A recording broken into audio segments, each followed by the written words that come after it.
Hello and welcome, dear viewers, to our show New Kuwait, in which we will review with you the National Development Plan in the state of Kuwait and its 7 pillars in a series of episodes.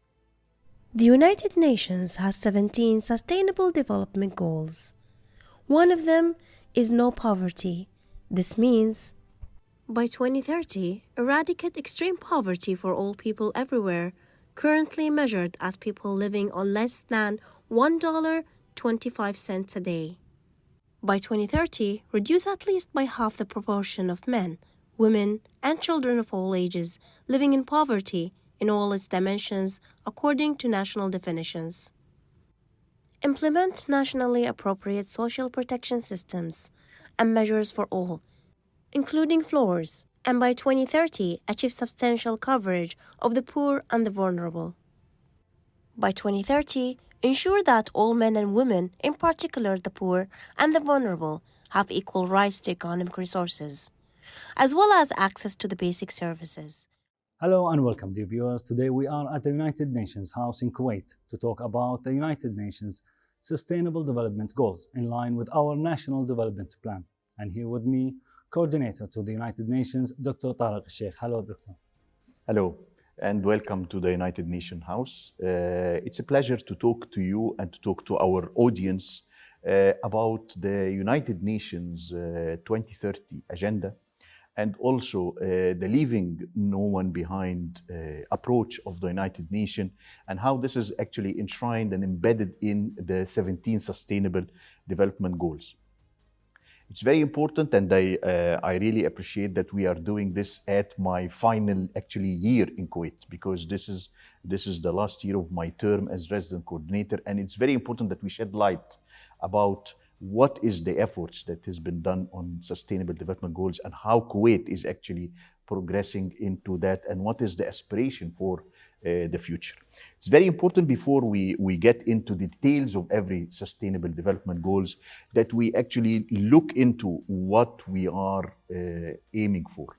And with the sustainable development goals, and this is very important, we always use those small, nice parts to talk with our people, particularly our children, youth, and to look into what we can do together and what does the SDGs or Sustainable Development Goals mean for us, mean for Kuwait, not only for the National Development Plan or the vision of Kuwait, but also for the people in Kuwait. What does the Sustainable Development Goals mean for a young person who is aspiring for a new job, a new opportunity, who wants to form his house and form his family and get kids and then get them to school?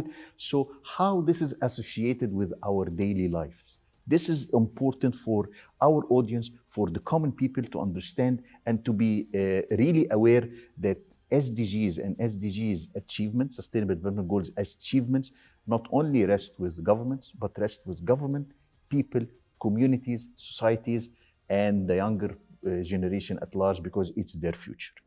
We have the 17 goals, and the 17 goals are actually one which is no poverty. And when we look about no poverty means that we would like everyone to be above the poverty line, everyone to enjoy the benefits of development worldwide across different countries.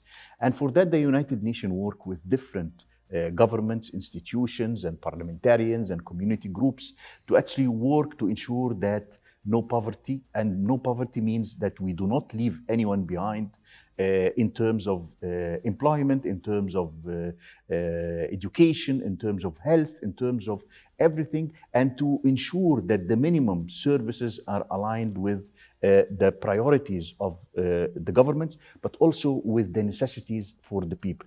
And poverty is actually a very important element that we should all eradicate.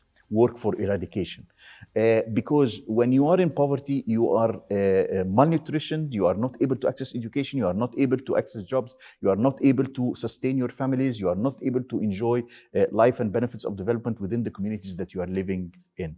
So in that sense, we try as much as possible to put this as one of the main priority goals to take people out of poverty. The second one, which is associated, which as I mentioned also, in that you will see that all the SDGs and the Sustainable Development Goals are interlinked. Because when a person in poverty, then he would be actually malnutritioned or will be actually put into hunger. And for that, the SDG 2, which is zero hunger.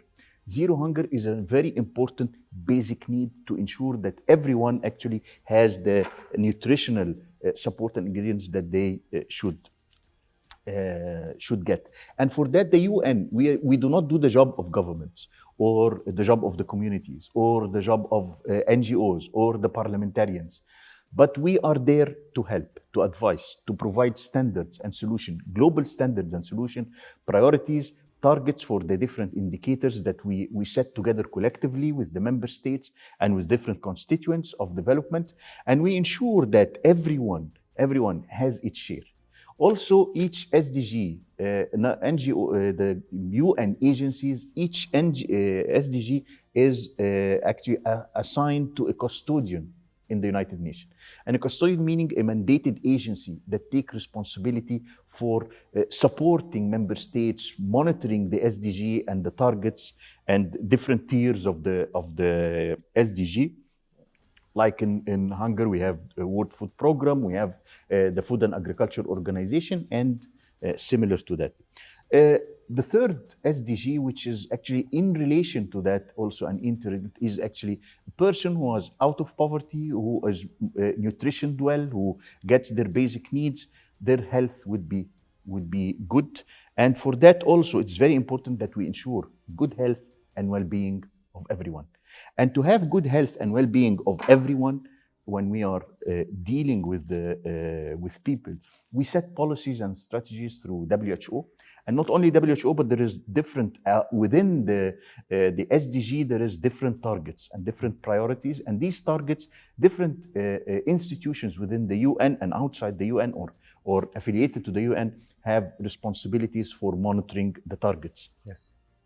And the fourth one, which is actually very important also and similar to that, is actually the quality education. Quality education is very important, and when you get education and good quality education, you go up to the ladder and you get a job. Yes. And when you are getting a job, you are out of poverty because you can sustain yourself, you sustain your family, and you can also pay for all the services for education, quality education, for ensuring that you have food on your table. Yes.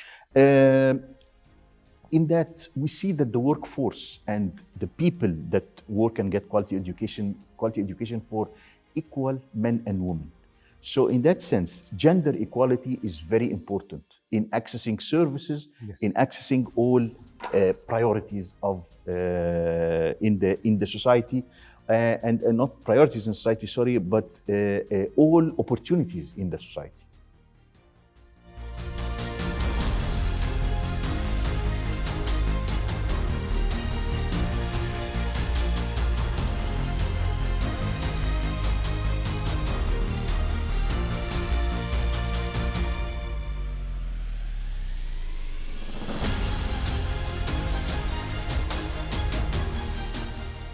Pakistan and Kuwait enjoys very cordial, friendly relations based on